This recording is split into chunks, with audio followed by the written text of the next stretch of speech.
श्री कृष्णा, राधे राधे। श्री हरिदास। स्वागत है आप सभी का। श्री कृष्णाय वासुदेवाय हरि परमात्मने प्रणत क्लेशनाशाय गोविंदाय नमो नमः। जब राजा ने तपस्वी से पूछा कि हे महात्मन, आप मुझे माघ मास के बारे में विस्तार से बताइए, क्योंकि मैं इस विषय में कुछ भी नहीं जानता हूँ।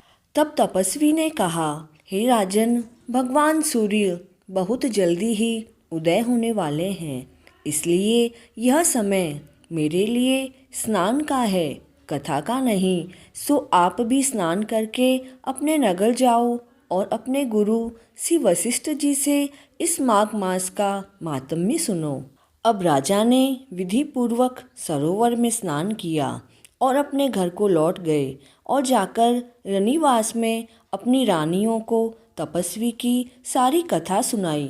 सूत जी ने कहा कि महाराजा ने अपने गुरु वशिष्ठ जी से क्या प्रश्न किया और उन्होंने उसका क्या उत्तर दिया। तब व्यास जी ने कहा, हे सूत जी, राजा दिलीप ने रात्रि को सुखपूर्वक सोकर प्रातः अपने गुरु वशिष्ठ जी के पास जाकर उनके चरणों को छूकर विनम्रता से प्रणाम किया और उनसे कहने लगे, हे गुरुदेव, आपने मुझे आचार, दंड, नीति, राज्य धर्म तथा चारों वर्णों को, चारों आश्रमों की क्रियाओं, दान और उनके विधान, यज्ञ और उनकी विधियाँ, व्रत, उनकी प्रतिष्ठा तथा भगवान विष्णु की आराधना बताई है।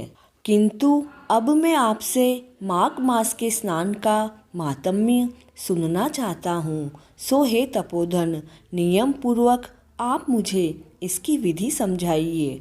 तब गुरु वशिष्ठ जी ने कहा, हे राजन, तुमने दोनों लोकों के कल्याणकारी, वनवासी तथा गृहिणियों के अंतःकरण को पवित्र करने वाले माघ के स्नान का बहुत ही सुंदर प्रश्न पूछा है। मकर राशि में सूर्य के आने पर माघ मास में स्नान का फल गो, भूमि, तिल, वस्त्र, स्वर्ण, अन्न, घोड़ा आदि दानों तथा चांद्रायण और ब्रह्मपूर्व व्रत आदि से भी अधिक होता है। वैशाख तथा कार्तिक के जप, दान, तप और यज्ञ बहुत फल देने वाले हैं, परंतु माघ मास में इनका फल बहुत अधिक होता है। वशिष्ठ जी ने यह कहा कि माघ मास में स्नान करने वाला पुरुष राजा और मुक्ति के मार्ग को जानने वाला होता है। इस कलयुग में जो भी मनुष्य माघ मास में सकाम या भगवान के निमित्त नियम पूर्वक माघ मास में स्नान करता है, वह अत्यंत ही फल वाला होता है। मात्र इस माघ मास का स्नान करने से ही मनुष्य की शरीर की शुद्धि, प्रीति, ऐश्वर्य तथा 4 प्रकार के फलों की प्राप्ति होती है। प्राचीन काल में अदिति ने 12 वर्षों तक मकर संक्रांति में अन्न का त्याग करके स्नान किया था। इससे तीनों लोकों को उज्जवल करने वाले 12 पुत्र उनके उत्पन्न हुए। माघ मास में ही स्नान करने से रोहिणी, सुभगा, अरुंधति दानशील हुई और इंद्राणी के समान रूपवती होकर प्रसिद्ध हुई। जो मनुष्य माघ मास में स्नान करते हैं, दान देते हैं तथा व्रत और नियमों का नियम पूर्वक पालन करते हैं और दूसरे पुण्यों के क्षीण होने से मनुष्य स्वर्ग से वापस आ जाता है, किंतु जो मनुष्य माघ मास में स्नान करते हैं, वे कभी भी स्वर्ग से वापस नहीं आते हैं। माघ मास से बढ़कर कोई नियम, तप, दान पवित्र और पापनाशक नहीं है। यह जो भी माघ मास का माहात्म्य था, वह भृगु मुनि ने मणि पर्वत पर विद्याधरों को सुनाया था। तब राजा की भी मणि पर्वत पर विद्याधरों को जो उपदेश दिया था, वह जानने की इच्छा हुई। तब तपस्वी कहने लगे, एक बार 12 वर्ष तक वर्षा नहीं हुई थी। उसी कारण सभी प्रजा क्षीण होने के कारण संसार में बड़ी उद्विग्नता फैल गई थी। हिमालय और विंध्याचल पर्वत के मध्य का देश निर्जन होने के कारण श्राद्ध, तप तथा स्वाध्याय सभी कुछ छूट गए।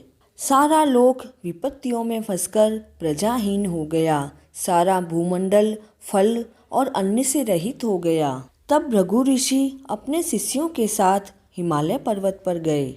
इस पर्वत की चोटी नीली और नीचे का हिस्सा सुनहरी होने से सारा पर्वत पीतांबरधारी श्री भगवान के जैसा लगता था। पर्वत के बीच का भाग नीला और बीच बीच में कहीं कहीं सफ़ेद स्फटिक होने से तारों से युक्त आकाश जैसी शोभा को प्राप्त होता था। रात्रि के समय वह पर्वत दीपकों की तरह चमकती हुई दिव्य औषधियों से पूरित किसी महल की शोभा को प्राप्त हो रहा था। इस पर्वत पर शिखाओं पर सुंदर बांसुरी बजाती और गीत गाती किन्नरियाँ तथा केले की पताकाओं से यह पर्वत अत्यंत ही शोभा को प्राप्त हो रहा था। यह पर्वत नीलम, पन्ना, पुखराज तथा इसकी चोटी से निकलती हुई रंग बिरंगी किरणों से जैसे इंद्रधनुष के समान प्रतीत हो रहा था।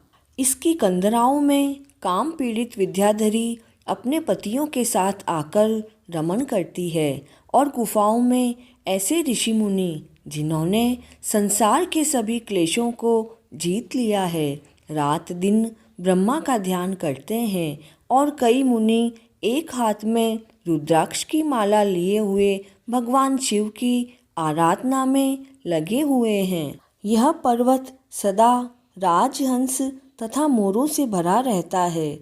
इसी कारण इसको हेमकुंड कहते हैं। यहाँ पर सदैव ही देवता, गुहक और अप्सरा निवास करते हैं। माघ मास मातम्य का दूसरा अध्याय पूर्ण हुआ। जय श्री कृष्ण।